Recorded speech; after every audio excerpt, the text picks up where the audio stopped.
every time we declare something as a gaming industry, there's a counterexample, which is one of the things I love the most, right? It's like, oh, it's too late to build another match 3, boom, match villains. It's too late to build another whatever, boom, Pixelflow, right? Or there's always, or merge 2 will never work. Oop, Gossip Harbor. Yeah, so like, Gossip Harbor, yeah. So, all those things are one of the reasons why I love it. It's 4 a.m. and we're rolling the dice. Matei drops knowledge made of golden eyes. Felix with ads making those coins rise. Jack up designs, worlds chasing the sky. We're the 2.5 gamers, the midnight crew. Talking UA adverts and game design too. Matei, Felix, Shaka bringing the insight. We're rocking those vibes till the early daylight. Matei, UA, master eyes on the prize. Tracking data through the cyberspace skies. Felix stacks dollars like a wizard in disguise. Jacob's crafted realms lift us to the highs. 2.5 gamers talking smack. Slow hockey stick, got your back. Ads are beautiful, they light the way. Click it fast, don't delay.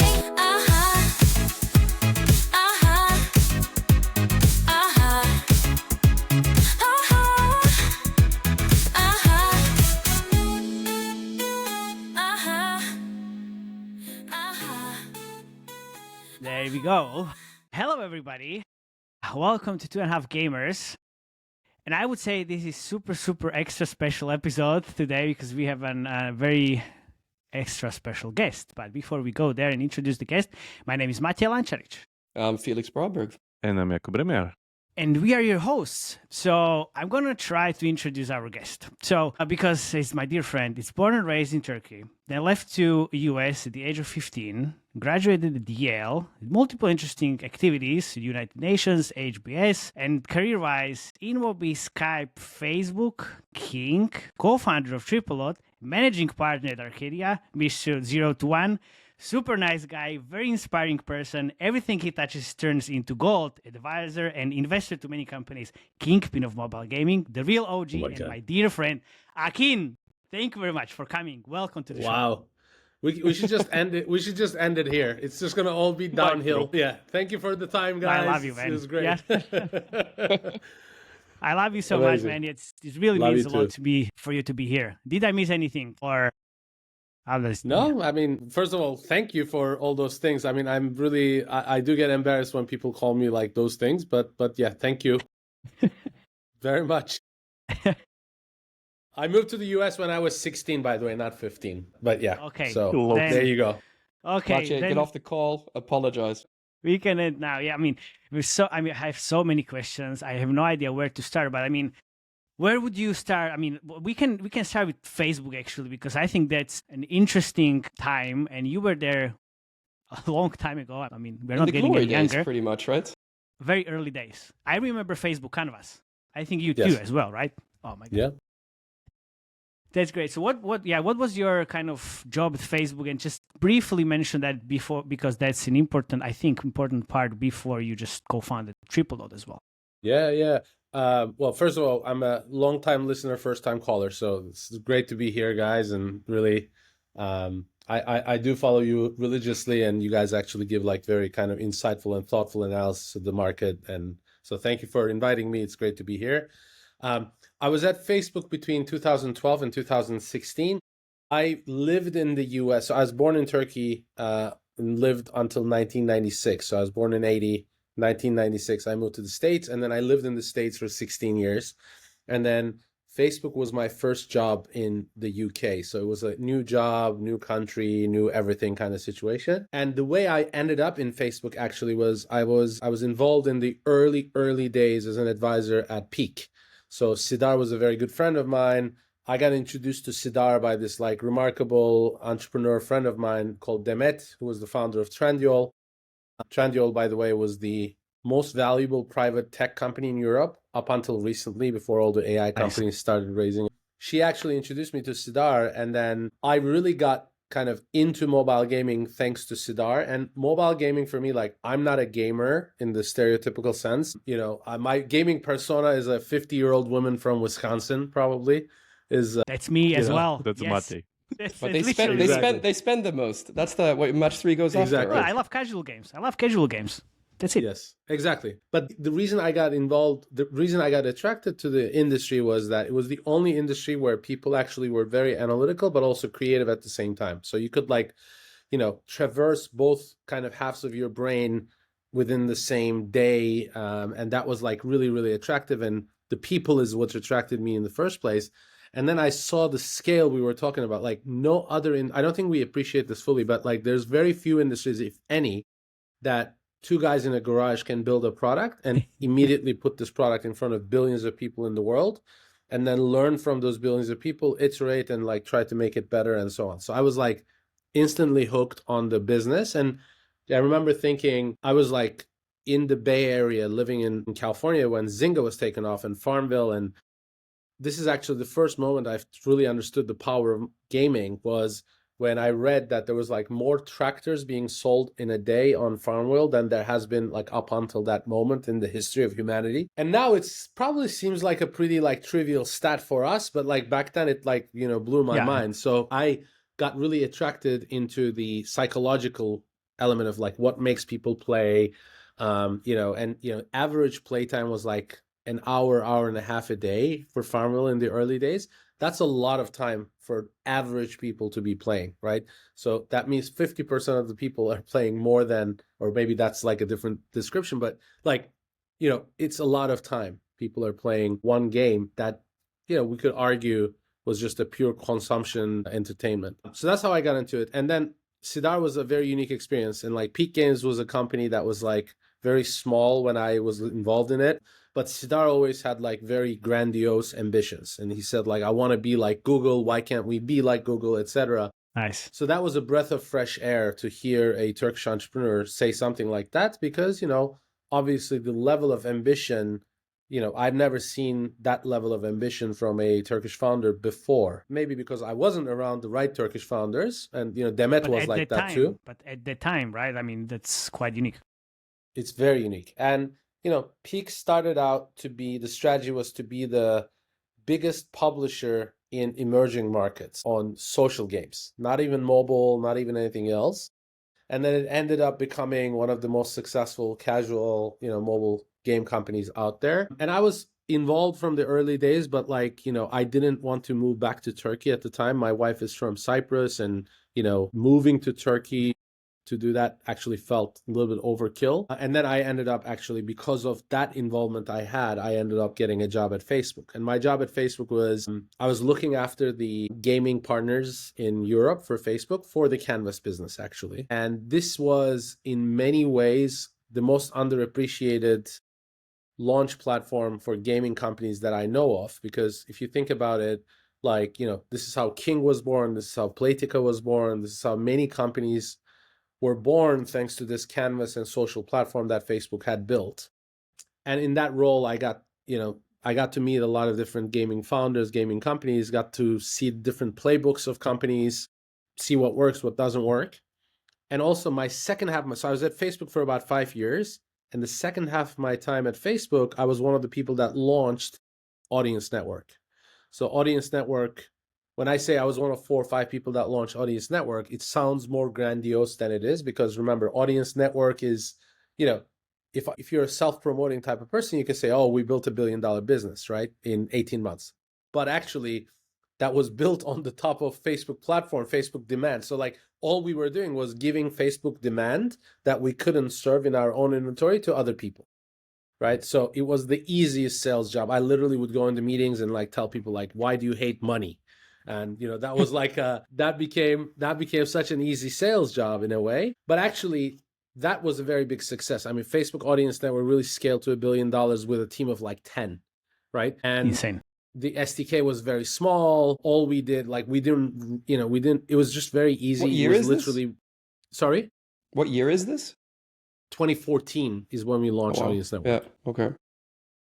And through that, actually, I'll segue into your next kind of topic, I guess, but through that, I actually saw how powerful, how actually feasible it is to build a business on the back of like ads, right? Because ads are the stepchild of the games industry even today. But back then they were like the ugly stepchild that you didn't like. They were just, no one really took them seriously and no one really kind of paid any attention to them. It was more so the case. But I would actually look at companies back then. There was like Ketchup, the French guys, Antoine and Michel. So like, they were building businesses, but I actually thought that there was even something more fundamental to be done here, because a lot of people would just stick ads and forget about it. They wouldn't like think about how to, be disciplined about how to serve ads, how to like read data related to ads and so on and so forth. And I felt that that was the biggest disconnect. You could actually, the CPMs were high enough that you could do large scale user acquisition if you were monetizing with ads. I think that was the kind of the moment for me where I said, okay, there's like an interesting opening here. It's worth exploring a little bit. I mean, it's to a certain extent, people still think ads are just cancer, and like it's the worst thing that well, I feel it's already shaking No, up. like, yeah, like, I've been working in admin now for, like 4 years as a consultant, but most people that I speak to that are doing IAP revenue still snare at ad revenue and they look Felix down has on it so much. post-traumatic But syndrome from this. Yeah. I saw it myself. When he got told, we won't put ads in our game, it's art. Which is Yeah, I which mean, is insane. Look, I think I understand I think we're all in the same boat. I think we all think that ads have a place to play. And what I saw firsthand at Facebook, actually, I saw a few things. One is, certain type of ads, actually like rewarded ads, we all know this, and I think this is fairly accepted knowledge, but even nowadays, people don't fully appreciate it. For instance, rewarded ads serve to increase your conversion, right? So because a lot of people, so you have like a large chunk of your user base that never converts into payers. So they don't know what it means to be a payer, or they don't know how it feels like when you're a payer. Or so they, rewarded ads, I think, serve to give that taste to players of what life would be like if you spend in this game. And a lot of people actually result in converting. So like there's even a school of thought that we could sit and argue that for certain cases, ads improve your IAP conversion, right? But more than that, I think people are now, they understand inherently, because I don't think people are stupid. I think people are actually smart. They understand the role Depends. ads play in the in kind of B2C landscape. What I mean by that is, for me, ad algorithms are so clever that it becomes almost like an app discovery mechanism for me, right? Like I discover other games because I play games on my mobile device, and I discover other games through ads, and I actually kind of almost see value in them, right? Now, flip side of this is obviously, I was at King, and King had this like allergic reaction for a very long time to showing any ads inside the game, right? And, they justified it by saying, well, look, why would I send my players to play a different game? Or why would I send my players to do this, etc.? It will cause retention decline and so on. I think it's all about just the balance of things, right? Like, so currently in steady state, like I think it's like 20-30% of King's revenue is now coming from ads. And I don't think, the ads are the reason that people are, no longer playing Candy Crush. If anything, I think people see value in those things. So at a minimum, I'm a big believer of augmenting your IAP revenue stream with ads. I think done smartly, you could architect ads in a way that like increases your revenue, and while keeping, any type of perceived damage to your user base minimal. But people I don't think still fully appreciate the power that it can be. I mean, we don't even quote it when we say like, gaming is how big. Nobody knows how big the gaming market is, right? Because because you have web shop revenue, and you have ads revenue. Unfortunately, it's not fully visible on Sensor Tower. So some people think like, oh, there is no business because we don't see the Sensor Tower data. I was like, oh, wait a second. Yeah, like, exactly. I think I'm sitting here and I'm fighting a losing battle, because basically I calculate the ad revenue when we do reviews, right? And someone in Sensor Tower see the Tripledot portfolio and see that you guys made 72K in IAPs in the last 30 days and kind of go like, what the hell? Missing the whole Whereas point. if you do the ad revenue, you're like, okay, this is crazy big. Yeah, I mean, I don't think an informed person hopefully would go through that, but like some people do, it's okay. But like even informed people, I think, they don't fully appreciate the power of ad revenue. Now, the flip side, of course, there's a flip side, which is there is something called a CPM decay, right? The most valuable ad I ever show a person is the first time they see that ad. So, you have this phenomenon in ad-based businesses where your most engaged players become incrementally less valuable to you over time, which is a real concern. And this is something that we all have to kind of learn. And this is why I think ad-based businesses have to keep launching new titles and new games all the time. They're much more dependent on those new launches, but also more fundamentally, you don't own the end-to-end relationship with the customer in ads. So I just trying to be balanced and give both sides of the puzzle. So ad algorithm changes, ad quality, you ideally want to be in full control of your customer experience as a B2C player. And then, there's a lot of, bad actors in ad land as well. Then, sometimes monitoring those things become a full kind of profession in and of itself. Yeah, but then you have ads and IIPs, and there's obviously the hybrid casual games, and then find balance between them. But do you think it's really necessary to be successful to have ads in the games? Because it's, again, a tough question to answer, obviously, but I think ideally you want to start with ads in the game from the ground up. You should assume that you will have ads in the game because that will inform your strategy, and it will inform everything, really. It depends on how you view the world, but it's very hard, especially in today's market.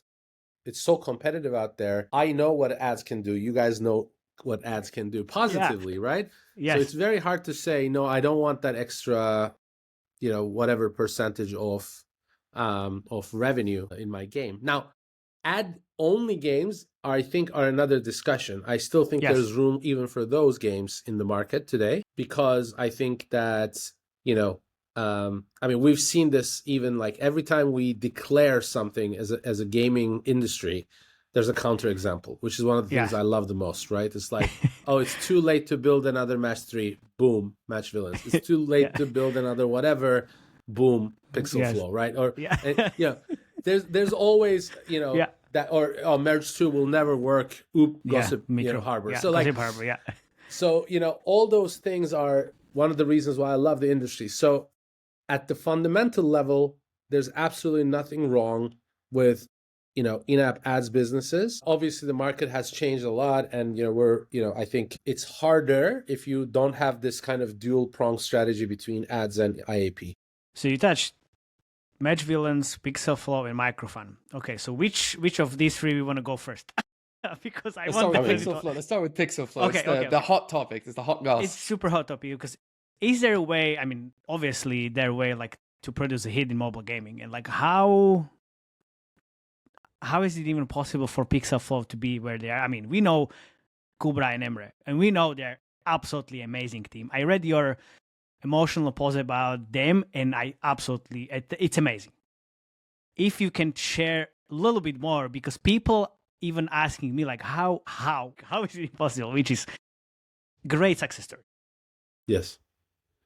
Look, I still get emotional because these are two incredible human beings, first of all, right? Which is, I think gaming industry has a lot of really good people, etc. But at a fundamental level, Kubra and Emre are just genuinely very good people, very hungry people, very they want to learn, they want to improve themselves and everything. So, and they are also good people that the industry didn't take serious for the longest time, right? We've been following them from Twisted Tangle success.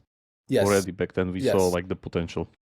Yes. So you guys probably might have seen it, but holistically the industry, because we, have certain religions that we create for ourselves, they didn't work at whatever peak and they didn't work at whatever, right? So X this, X that. Yeah. X this, X that, and and so they, despite their success, I would say, they didn't get the love that they deserved, I would say. And when I met them, first of all, obviously super nice, super smart, very creative, but they have this kind of X factor, which is they knew that Pixelflow was going to be the most amazing thing ever. And my questions to them around the game were how do I say this?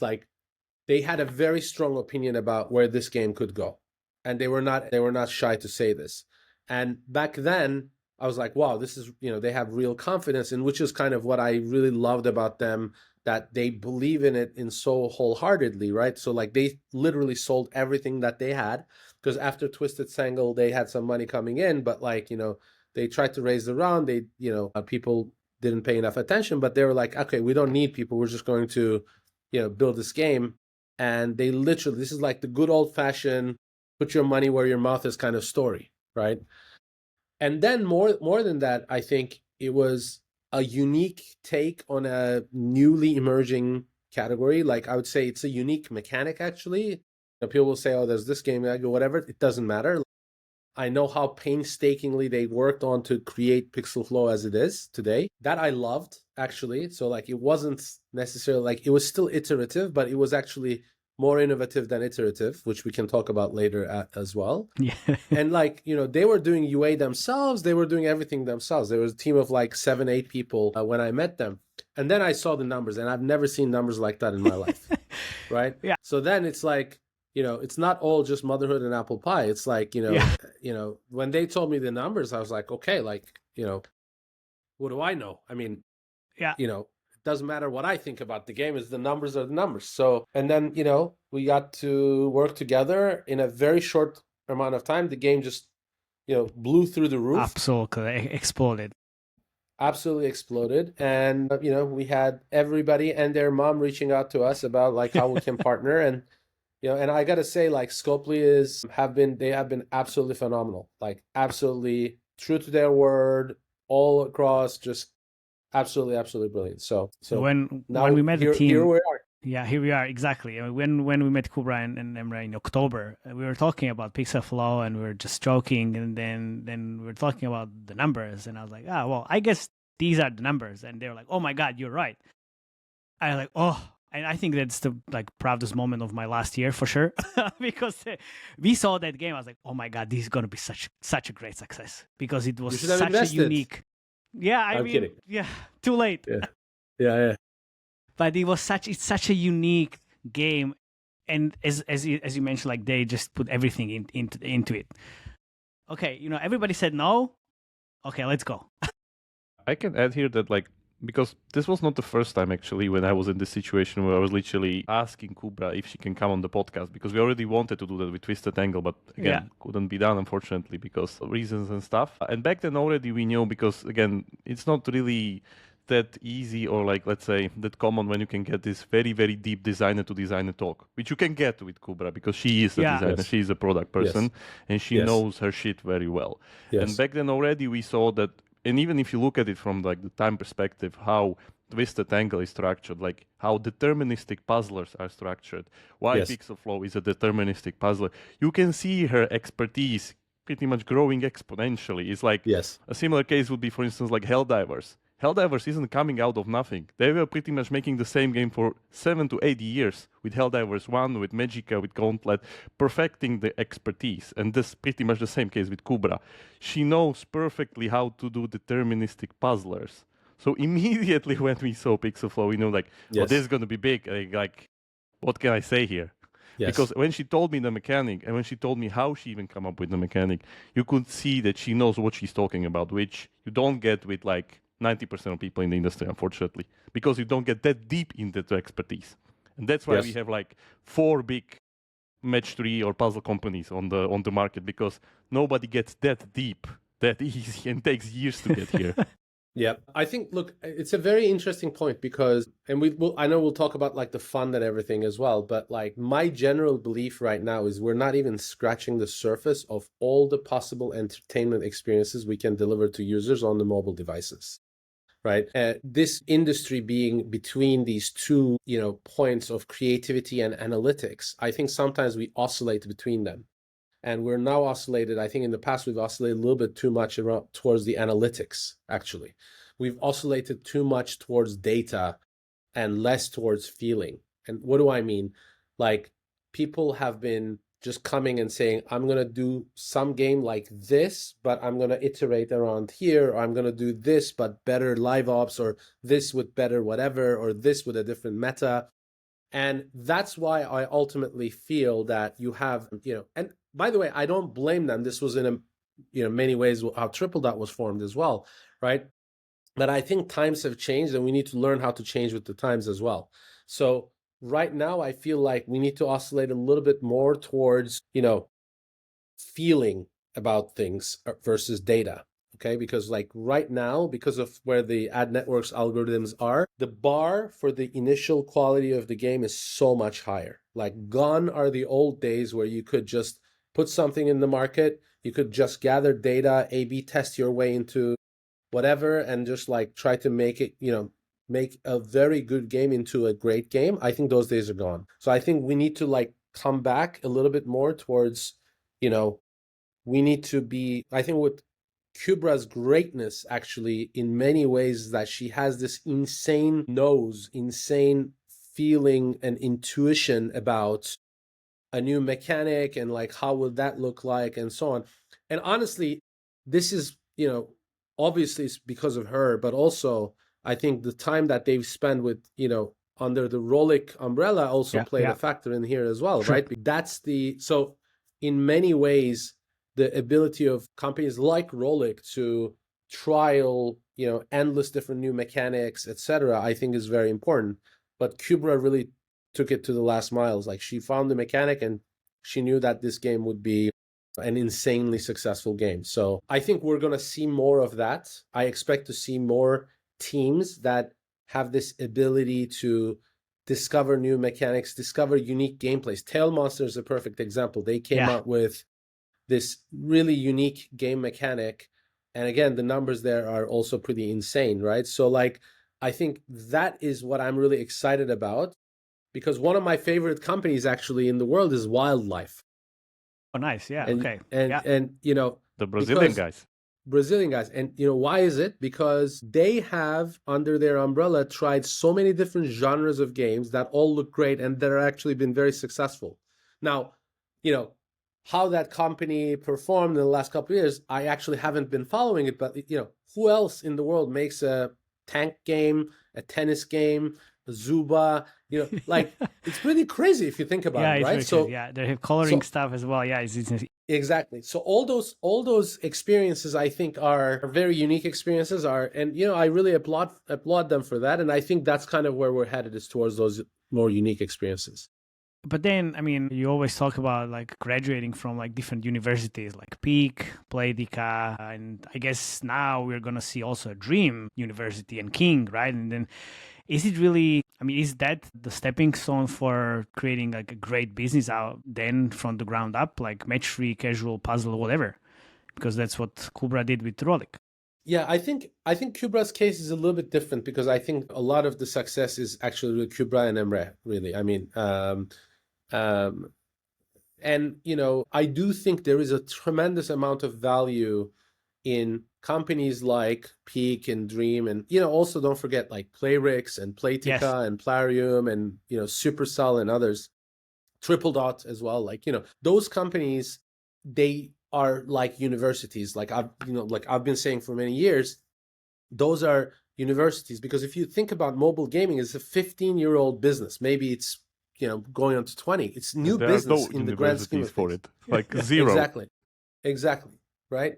Exactly. So, now there are these companies under which you learn the craft of gaming, and you have some frameworks that you develop. So, like, I think it's very tough for an investor to credibly say to someone who hasn't worked in the games industry before, to say, yes, I believe with great certainty that you will have a chance to make a great game.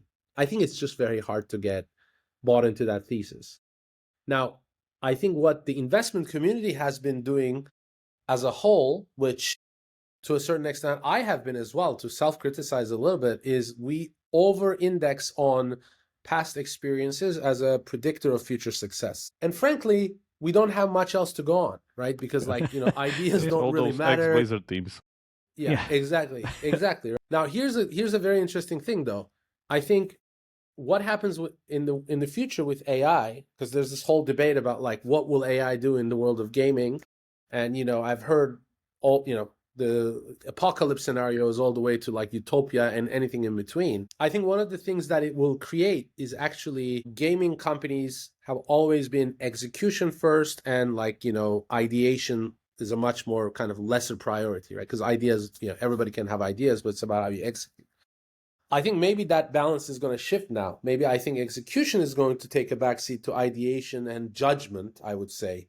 I mean, execution is always going to be important, right? I'm being overly provocative to make a point, is that I think the kind of playing field around execution is becoming much more leveled out now than it was in the past. So I think there's still going to be a lot of teams that are coming out of those great companies funded, because it's a risking factor for sure.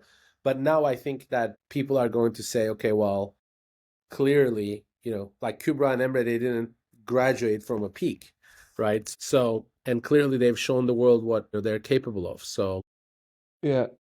I'm just going to do a share screen here and show something, because a lot of things we talk about on this podcast is Vietnam and China coming. And I think in the case of Pixelflow, I think this is probably one of the best examples of what's kind of happening as well, right? So here we have Pixelflow that came out, and essentially within a month and a half, we had Bear Color Blaze Shooter that made pretty much a carbon copy of Pixelflow. How should founders in the day today think about how to compete with Vietnam and China like this?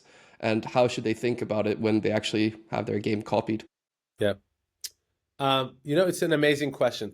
As a founder, which, I've been on that seat, and I know how frustrating it is when, you spend a lot of time and effort building a game and, somebody copies. But this goes back to my earlier point, I think, around the power of like execution, right? And this is why I think China, Turkey, Vietnam have been so successful, is, this is about execution. This is about hunger. This is about like de-risking. When you build a new game mechanic that, really is loved by the market, you have to assume that in a couple months it will be copied.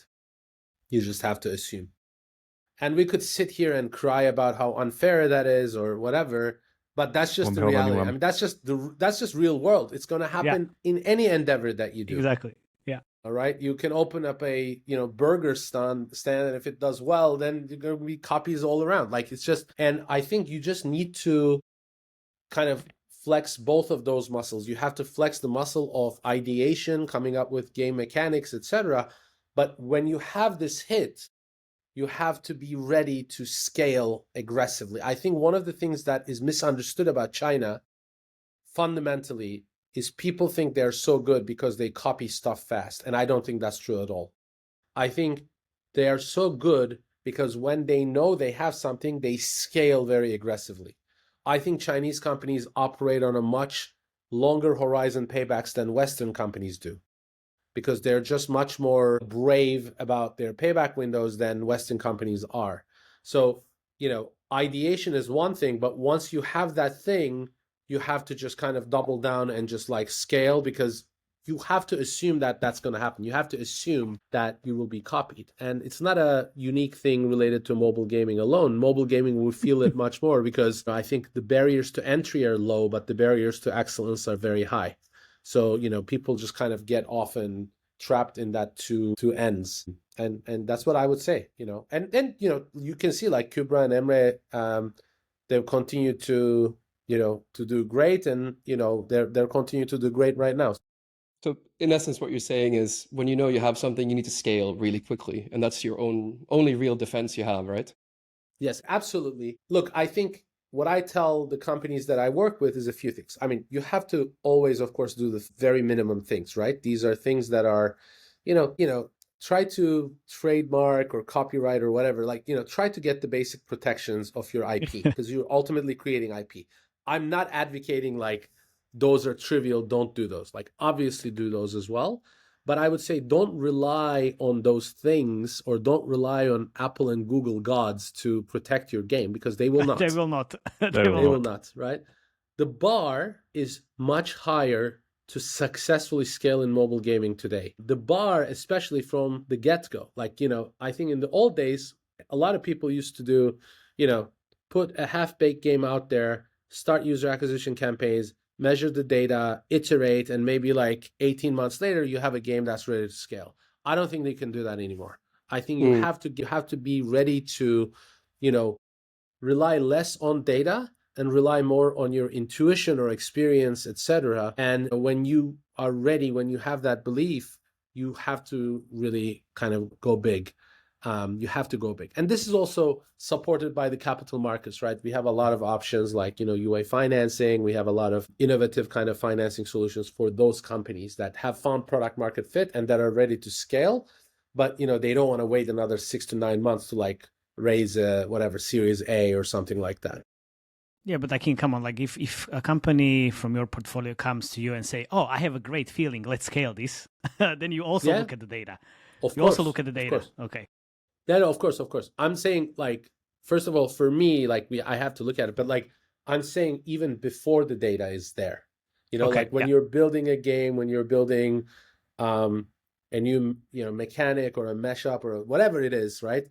Like you have to, because ultimately, operational cost the operational, burden of trying new ideas is very high, I think, right? Because, you can't be building 10 games or 5 games at the same time. You have to be, building one thing. And this is why I think actually we talk about match 3 and how competitive it is, and it is very competitive, etc. But like, I think Match Villains is a good segue. Like when we talk about Match Villains, I think the reason they're doing so well is because that's literally the entire company is focused around making that into a very large game as they possibly can. And, they operate with, I think, and just many match 3 companies operate with longer paybacks for sure. But I think when you look at this with a lens of payback, it gives you the wrong taste, because I would almost argue this is not a game of paybacks. It's, when we look at it with a game, lens of payback, we miss the tail value, right? When I say, okay, like, what do you have? Like, tell me more about the data. If you say, well, I have 3-month payback, I say, great, but how much money are you going to make in 2 years? Well, my ROAS in 2 years is 120%. Okay, maybe not so good, But here, the tail value. So one way, actually, I would encourage people in the match 3 space to think about is something called IRR, right? The internal rate of return. So it's, what is your IRR? Is your predicted IRR 5-6 years, over a 5-6 year period horizon? And I would say the IRR is actually very, very high because the tail value in these games are so high.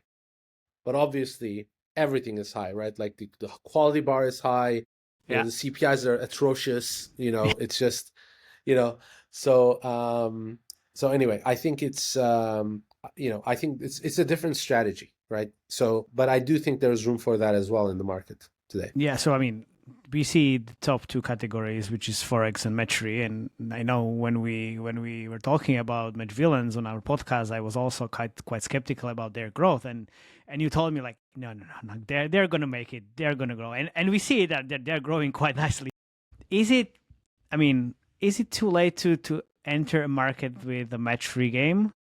There's a follow-up question. If you not graduated from a Turkish university. So if you're not Turkish. Because that's two different stories pretty much. Look, I will never say it's too late to do anything in life in general. I know, yes. But obviously the bar is much higher. Like there's just a lot more to learn. So let me put it this way. For me, funding a founder, no matter how great they are, if they don't have previous match 3 experience, and if they come and say, hell or high water, I will do a match 3 game, the funding bar is very, very high, But the reason I caveat with a lot of things is like, investing is a business of exceptions, So any kind of rule that, we can devise, there will be an exception to it.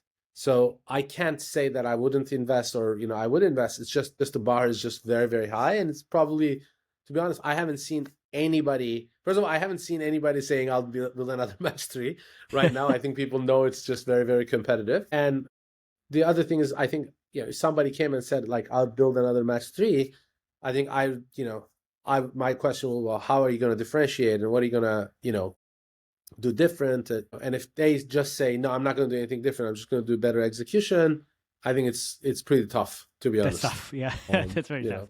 Because it's very capital intensive. It's like me coming to someone and saying, okay, I'm going to build an aircraft factory. Can I figure it out? Maybe, but like it's going to be very capital intensive, you know? So yeah, fair enough. Yeah, I mean that's a good kind of connection to your like fund in general, because Arcadia is relatively new, and I mentioned you're the OG of gaming. You're all and you also, like as I said, like everything you touch pretty much turns into gold. What's the fun Hardly. thesis, and like how And do you quickly as well. Yeah, it's and not quick, slow, yeah, it's exactly. quick. It's insane. So you must know something that others don't. no, I think first of all, I have a lot of gray hair, and I've just look. I think I've been fair around enough. the industry so I've been in mobile gaming since like 2010, 2011, so like 15, 16 years. This is literally I've been doing. You do develop some sort of pattern recognition, etc. That helps, but I think I think one of the things that I have going for myself is that I always try to be very long-term horizon, and Lior and I used to say that we're long-term greedy, not short-term greedy. Nice. Shout out to Lior. He actually came up with that phrase, even though I'd like to take credit for it. But I think it's true because, like, I think people know that they can rely on my word, etc. Like, I like to think I have a good reputation among the people that I work with, and so on. 100%. And I think that goes a long way. But honestly, it's I can't say. Look, I've been very lucky in my life in general. So like, I'd rather be lucky than smart any day. Like. I don't know, like Dream it was fantastic, and like Loom and Good Job and Spike and others as well, Set, etc. And I think I will do a lot more coming up in like Israel, for example. I'm very bullish on Israel as well, because there's a lot of insane talent there, and there's I think I think that it's one of the few markets that is I don't want to say investable, but that's actually just kind of almost, to me, it was like a no-brainer to do a lot more there. So yeah. So I don't know what to say, but thank you. Yes, yeah, and then like in terms of the like geo expansion out of like Turkey and Israel, and yeah, you're thinking about Vietnam and China as well. Yes, Vietnam and China. Nice. So we're actually we have some UA fund effort as well that we have underway. Nice. We can tell you more about it when it's ready, but like be on the lookout for that. I think everybody and their mother has a UA fund as well nowadays. Yeah, but nowadays, yes. Nowadays, yeah. But actually, I think we have a unique thesis there, and I have a partner there also, which I can I don't know if I can announce yet, so I'll just announce it later with you guys. Perfect. Reach out to me if you guys want to hear more about that. But yes, I think China. So first of all, I was blown away by China. I mean, I went there last in 2015, and I went there again in 2025, and I came back and I bought like 10 books on China, and it's just absolutely, absolutely crazy. My brain melted when we were there last year and the year before for China Joy. I was like, oh my God. You see it firsthand, what you hear about, and then you truly believe. Yeah. It was just... What surprised me actually is like, the people that I talk to, I mean, the table knowledge stuff is all there, right? Like, yes. Very hardworking and everything.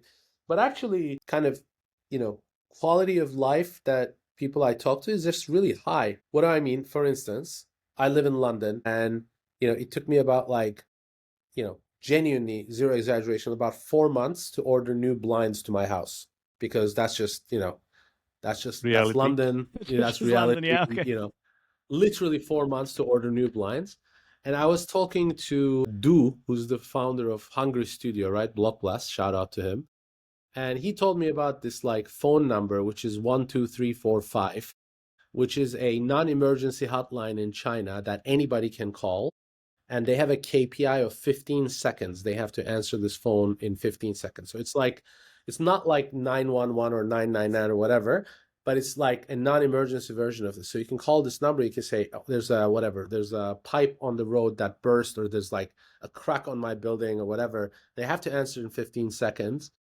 And the crazy story was, apparently his mother was living in some remote area and had bad 5G signal.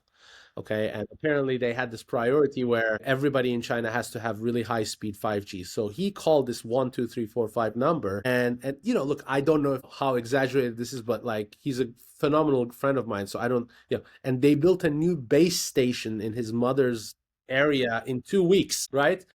And like to me, that's like, when you're there, you can see that happening. Like I was at the hotel and I was checking out and I, didn't fit in my luggage because I bought a bunch of stuff. And then I went down to the concierge and I was like, do you guys have an extra bag that I can buy or something like that? And he said, we don't have an extra bag, but we can order one for you. I was like, it's not going to be on time because I'm leaving in like 2 hours. And he's like, no. So he opened the app. I think it's called Taobao. And you're like, which one do you want? And I bought one for $14 and it was there 45 minutes later. This is in Beijing, right? So like, these things are pretty phenomenal. And add on top of that, the work ethic and, I also have this theory where I think a country standing in the global stage, I would say is roughly, there's like a 50, 60 year lag between where they are in science and technology and where their country is standing. So like, if you look at all the, science, any metric you look at, like publications, peer-reviewed journal publications, STEM graduates, whatever, China is like #1 in the world. And, when you see these kind of videos on like X, the German chancellor going to China and just looking at the robots is like shocked. I think these are all pretty telling things. This week, yeah. Yeah. But anyway, I don't want this to be a China podcast, so I'll come back to gaming, right? So... Yeah. No, because tell us more about the Chinese and then like you said like, I mean, obviously good friend with the guy from Hungry Studio, but also with Microphone. So yes, and they're killing it. I mean, now they're pretty much close to Candy Crush, and I don't think they are stopping there. So like, what can you share like about this journey that can pretty much inspire others? Because we have been following them for a long time, and it's incredible. Yeah, it's incredible. Yeah, look, I mean, first of all, he's just an amazing person. He's very thoughtful. He's a family guy. He avoids the limelight, as you guys probably know. He doesn't really network. I think networking is actually quite a overrated thing, because when things go well, you want to hide. The networks will find you, and if you so I think he doesn't get distracted easily with anything but just actually delivering a great product. He graduated from a great school in China called Tsinghua University, etc. Smart guy. Then he worked at Microsoft for a few years, and this is why I think it's called Microfun. And I think what he told me was, the philosophy there is to, they want stable and predictable growth, and they are very patient. So it's in many ways it's a distillation of maybe Chinese cultures. They're very, very patient. They've been actually around for a long time, and I remember like a couple, like it was I think 3 GDCs ago, he actually messaged me on LinkedIn, and I messaged him back, and it was just kind of like cold message. We just met, and he was just like very inquisitive, and he was like, I want to like learn from you, etc. And then I asked him how big his business was, and his business was almost the size back then of Tripledot. So I was like, okay, maybe I should learn from you. So we have a good friendship going on. I don't know what the end game is, obviously, but I know that he's one of the guys that I would never bet against, because he's very patient, very, very hardworking, and actually he's a very deep guy. He knows a lot about many different realms of things. So like, he's one of those guys that constantly reads, etc. And like when, I told him that I was an investor in Dream Games, and he sent me this like really long analysis of the Dream Games product, all the good and the bad. And I was like, wow, that's like, pretty insane. So like, it's just very, very high signal to noise ratio for him. So yeah. Okay. So what can you learn from China besides like they're really hardworking? And this is pretty much our motto as well. I mean, that's why we're here joking about us being 2.5 steps ahead of the industry, because I mean, you need to work hard. Yes. You need to work hard. Always. So I think that's like, I'll state the obvious, but the reason that, China, Turkey, Vietnam is actually dominating this category is we are using all the, cutting edge tools in gaming, right? But let's be honest, this is a industry where you have to people put business. In long hours. People business, You have to work really, really, really hard. There's no shortcuts, ideas, etc. As I said, AI might change all of that, but I think up until now, I think we are at the position where, you just have to put in the hours. That's it, So you cannot be just expecting greatness if you're working half the time as, somebody in China and Turkey. Yeah. And also, this is not just a blunt force argument. I think when you are there in that capacity, I think, people in Turkey, they love the atmosphere in these gaming companies. And I can tell you they're not masochists, right? Because imagine you're in Turkey and you now accumulate this know-how that is probably number one in the world, right? 100%. And you are working in an office environment with people, and collectively you guys are creating something that you are number one in the world, which means that you kind of get energized from this office environment, this environment that, that you want to actually continue building things. You want to kind of, so I think that's maybe the one, maybe I haven't, seen that level of detail in China and Vietnam, but like what I saw in Turkey was actually the teams. Of course, people will be unhappy. There will be unhappy people working really, really long hours anywhere. But come on, the people that are actually really successful and great, they actually get energized because, they are winning. They're building something, they're winning. And I think the real joy in life you get by doing something that you're good at. And I think that's something that people don't understand. It's like, you're doing something you're very good at and doesn't feel like work. Right? Yeah, exactly. So people don't really appreciate this, and I think you can't be winning if you, or like be great at what you do if you don't love it. It's just, if it's not on the top of your priorities, obviously, except family, but still, I love my work. And it doesn't really feel like work. And then people are like, oh my God, you're recording 4 episodes a week. How can you even do that? Like, I mean, because this also doesn't feel like work, and we love this. And I wouldn't change anything. So, and this is something that people don't really appreciate or don't realize. You just have to laugh. Where else can you hear stories like, I used to work at Microsoft. It wasn't fun, so I made microfun. Yeah, exactly. Yeah. No, but this is really, really, really, really, I mean, amazing discussion. So, but there's one thing we just found out, and I think we didn't touch that too much when we were talking about Turkey and then like the universities, and then why are actually so many companies, new companies and new successful companies coming from Turkey. Yeah. There's the government kind of incentives as well, right? And there's a new article which came out today, and we're recording 27th of February, about like a new incentives, and they're going to pay 50% of the App Store fees, kind of supporting the UA as well. I mean, that's insane. Yeah. Heads off. Look, honestly, I will say it's one of the areas that I have to give the Turkish government a lot of credit, because they've definitely supported the ecosystem so much. And it's not just with money, by the way. It's also, it's a whole host of things that I think have made it very easy to, I think, set up companies in Turkey. It's very, it's unbureaucratic. It's, like bureaucracy always exists in governments, and, there always things can be better. And I'm sure some people will be like, oh, it's so bureaucratic. But like comparatively, I think Turkey is setting up a company in Turkey is a lot less painful than setting up a company in definitely like Germany, for instance, which I heard that, Amen. Right. I've been trying to close my company in Germany for 2 years. Don't ever make a company in Germany. If you do, call me. I'll talk you out of it.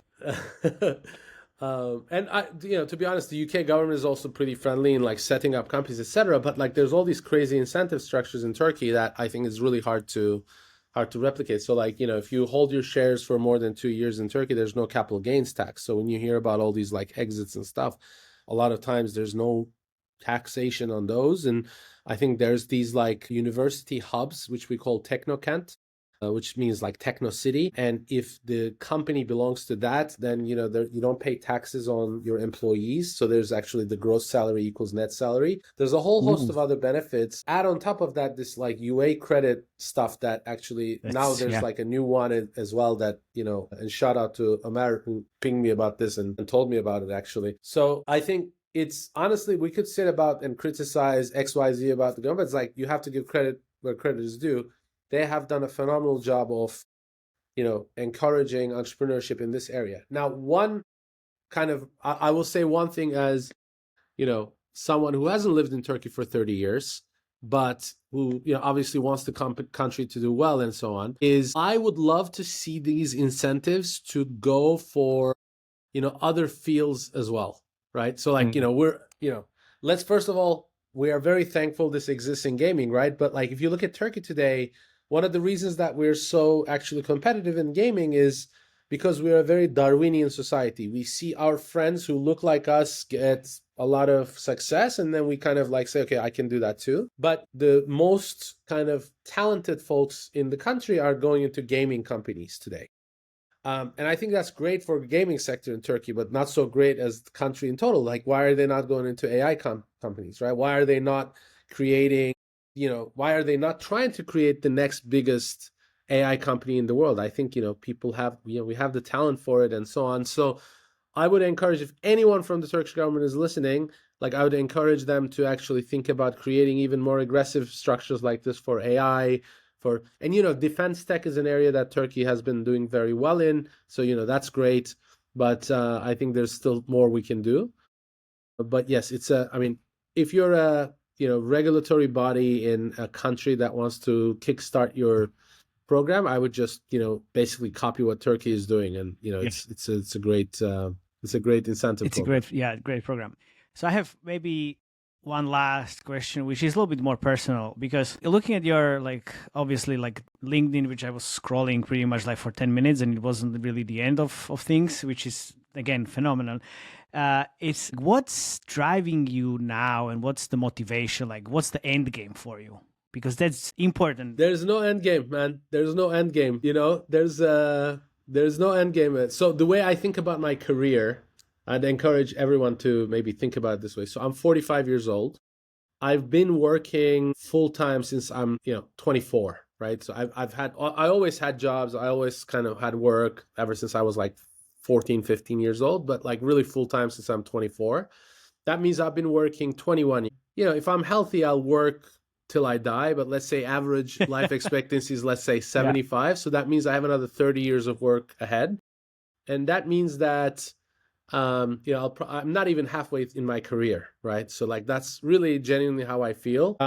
And I really think that if you look at, people that have at least, okay, I'll say it around myself, right? Yeah. People that have been as fortunate, as lucky as myself and stopped working, I think it never ends well for them.